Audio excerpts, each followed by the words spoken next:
Hello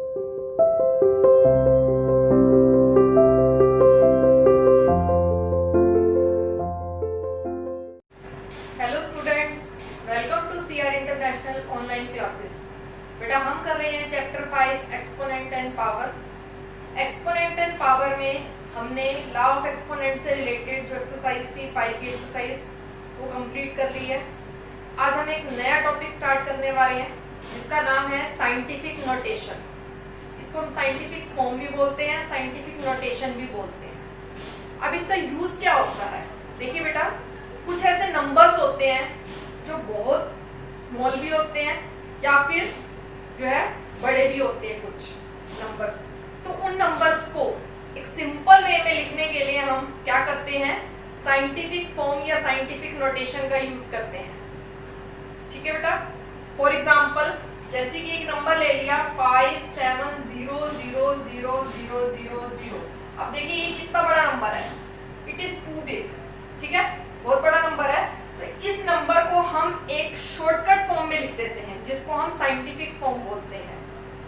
तो बेटा scientific form का जो फॉर्मूला होता है वो होता है k मल्टीप्लाई 10 की पावर n। अब इसमें k क्या होता है और n क्या होता है?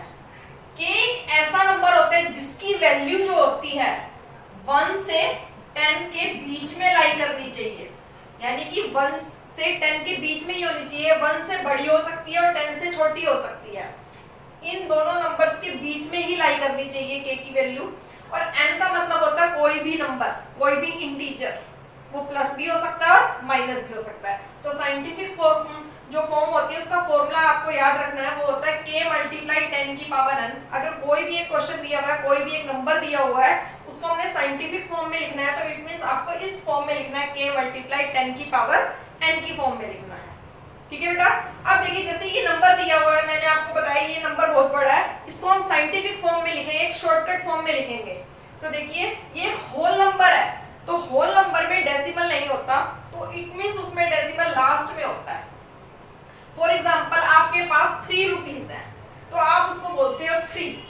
ठीक है, अब आप उसको 3 बोल रहे हो तो वो एक होल नंबर है। अगर आप उसको डेसिमल फॉर्म में लिखेंगे तो 3.0 लिख देंगे, इसी तरह से लिखेंगे। इसी तरह से ये एक होल नंबर है, तो इसमें डेसिमल जो है सबसे लास्ट में होता है। हमने डेसिमल कहाँ लाना होता है? सबसे पहले फर्स्ट डिजिट के बाद लाना है, क्योंकि यहाँ देखिए नंबर क्या है 57 है, और 57 जो है 10 से बड़ा है, बड़ा नंबर है, लेकिन हमने 1 से 10 के बीच का नंबर लेना है k की वैल्यू। तो हम इसको 5.7 बना सकते हैं। अगर मैं डेसिमल को यहाँ ले आऊं तो ये 57 से क्या बन जाएगा? 5.7, और वो 1 से 10 के बीच में ही आ जाएगा नंबर। तो हम डेसिमल को उठाकर कहाँ लाएंगे? 5 और 7 के बीच में। अब देखिए डेसिमल कितने नंबर लेफ्ट में जा रहा है? 1 2 3 4 5 6 7 8 9 डिजिट्स लेफ्ट में शिफ्ट करेगा। जब डेसिमल को यहाँ शिफ्ट कर देंगे 7 के इस तरफ, लेफ्ट में हम शिफ्ट कर रहे हैं 5 और 7 के बीच में, तो डेसिमल लेफ्ट साइड में जब शिफ्ट होएगा तो जो 10 की पावर जो नंबर लगेगा वो कैसा लगेगा?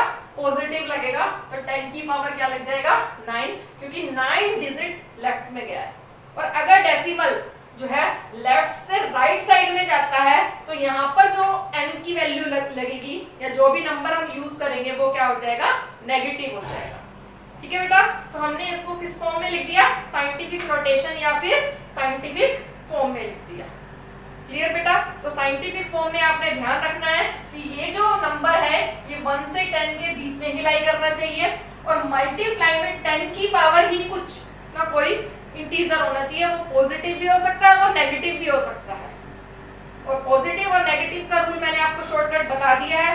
अगर डेसिमल राइट साइड से लेफ्ट में जा रहा है तो 10 की पावर पॉजिटिव आएगी, और अगर लेफ्ट से राइट साइड में जा रहा है तो 10 की पावर नेगेटिव आएगी। ठीक है बेटा, तो अब हम स्टार्ट करते हैं एक्सरसाइज 5C।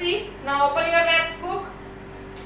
5C एक्सरसाइज में फर्स्ट क्वेश्चन दिया हुआ है, देखिए बेटा फर्स्ट क्वेश्चन है, फर्स्ट क्वेश्चन का फर्स्ट पार्ट दिया हुआ है 24 मल्टीप्लाई 10 की पावर 7। वो फर्स्ट क्वेश्चन में पूछ रहा है is the number written in scientific notation right, yes और नो। यस और नो में आंसर देना है। आपको बताना है क्या ये जो फॉर्म लिखी हुई है साइंटिफिक नोटेशन की फॉर्म है या नहीं है। अब देखिए यहाँ पर जो k की वैल्यू क्या है 24 है, लेकिन मैंने आपको बताया कि k की वैल्यू क्या होनी चाहिए 1 से 10 के बीच में लाई करनी चाहिए। ये जो है k की वैल्यू 10 से बड़ी है, तो ये साइंटिफिक फॉर्म नहीं है, तो इसका आंसर क्या आ जाएगा, नो आ जाएगा। ठीक है, नेक्स्ट पार्ट देखिए। नेक्स्ट पार्ट है 7 इंटू 10 की पावर 4। अब यहाँ देखिए k की वैल्यू क्या है 7 है, यानी कि 1 से 10 के बीच में लाई कर रही है, तो k की वैल्यू तो ठीक है, और यहाँ पर 10 की पावर कोई ना कोई इंटीजर है, तो ये k मल्टीप्लाई 10 की पावर n की फॉर्म में है, तो ये एक साइंटिफिक नोटेशन की फॉर्म में है, इसका आंसर आ जाएगा यस। तो फर्स्ट क्वेश्चन में आपने सिर्फ यस और नो ही लिखना है, बताना है कि साइंटिफिक नोटेशन में है या नहीं है। तो बाकी पार्ट्स आप खुद करेंगे बेटा। इसके बाद मैं आपको करा रही हूँ क्वेश्चन नंबर 2। क्वेश्चन नंबर 2 लिखा हुआ है कंप्लीट करना है हमारे को, फिलिंग द ब्लैंक्स है।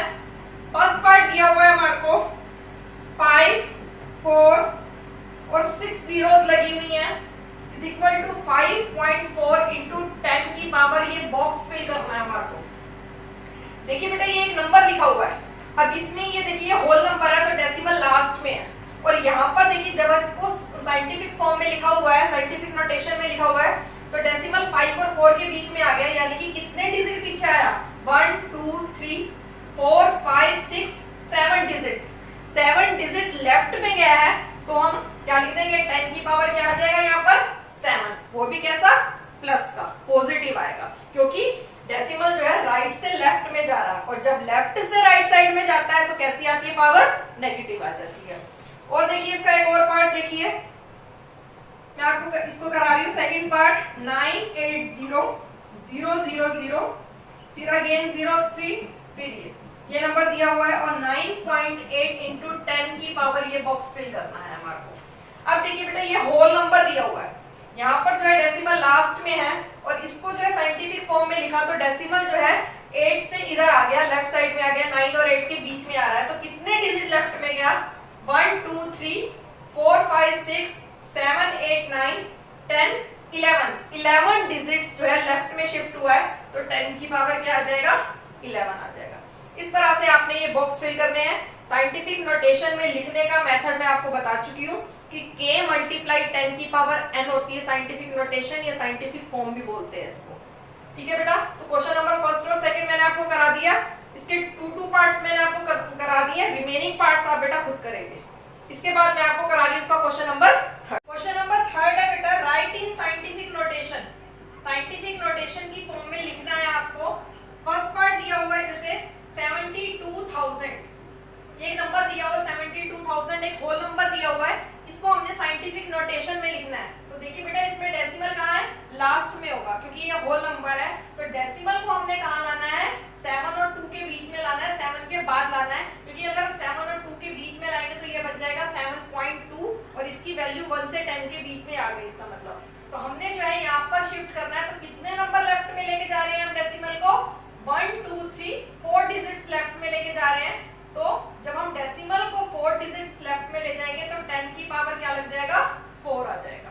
ठीक है, तो ये k मल्टीप्लाई 10 की पावर n की फॉर्म में हो गया, साइंटिफिक नोटेशन की फॉर्म में हो गया। और पार्ट देखिए बेटा इसका, और पार्ट मैं बता देती हूँ आपको, इसका फोर्थ पार्ट देखिए 8 0 4 0 0 0 और ये 3 टाइम्स 0। ठीक है, अब इसको भी हमने साइंटिफिक नोटेशन में लिखना है, तो ये होल नंबर है तो इट मींस डेसिमल लास्ट में है। अब डेसिमल को हम कहाँ लाएंगे फर्स्ट डिजिट के बाद, यानी कि 8 के बाद लाएंगे। जब हम 8 के बाद लाएंगे यहाँ पर हमने डेसिमल लगा दिया, 8.04 बन गया, ये 1 से 10 के बीच में लाई हो गया। अब देखिए कितने डिजिट्स लेफ्ट में गया 1 2 3 4 5 6 7 8 9 डिजिट लेफ्ट में गया, तो 10 की पावर क्या आ जाएगा 9 आ जाएगा। राइट से लेफ्ट साइड में जा रहा है, तो 10 की पावर कैसा इंटीजर आएगा, पॉजिटिव इंटीजर आएगा। और एक पार्ट और देख लीजिए बेटा, इसका 6th पार्ट देखिए आप 1 6 0 0, उसके बाद 3 टाइम्स और 0 और ये। ठीक है, इसको भी हमने किस में लिखना है साइंटिफिक नोटेशन में लिखना है। ये भी एक होल नंबर है, तो डेसिमल कहाँ है लास्ट में है, तो डेसिमल को हमने कहाँ लाना है 1 के बाद लाना है, तो 1 के बाद लाएंगे तो ये बन जाएगा 16 के बीच में, 1 और 6 के बीच में लाएंगे तो बन जाएगा 1.6। अब ये 1.6 बन गया, तो 5 6 7 8 9, 9 डिजिट लेफ्ट में गया तो आ गया 10 की पावर 9। तो ये आ गई हमारी साइंटिफिक फॉर्म, आ गई हमारी k मल्टीप्लाई 10 की पावर n। क्लियर बेटा? तो क्वेश्चन नंबर थर्ड के बेटा 7 पार्ट्स है, 7 में से 3 पार्ट्स मैंने आपको बोर्ड पे करा दिए, रिमेनिंग 4 पार्ट्स जो है वो आपको खुद करने हैं। करने आपको 7 के 7 पार्ट्स हैं, लेकिन 3 पार्ट्स ये बोर्ड पर से करने हैं और बाकी के 4 पार्ट्स आपको खुद करने हैं।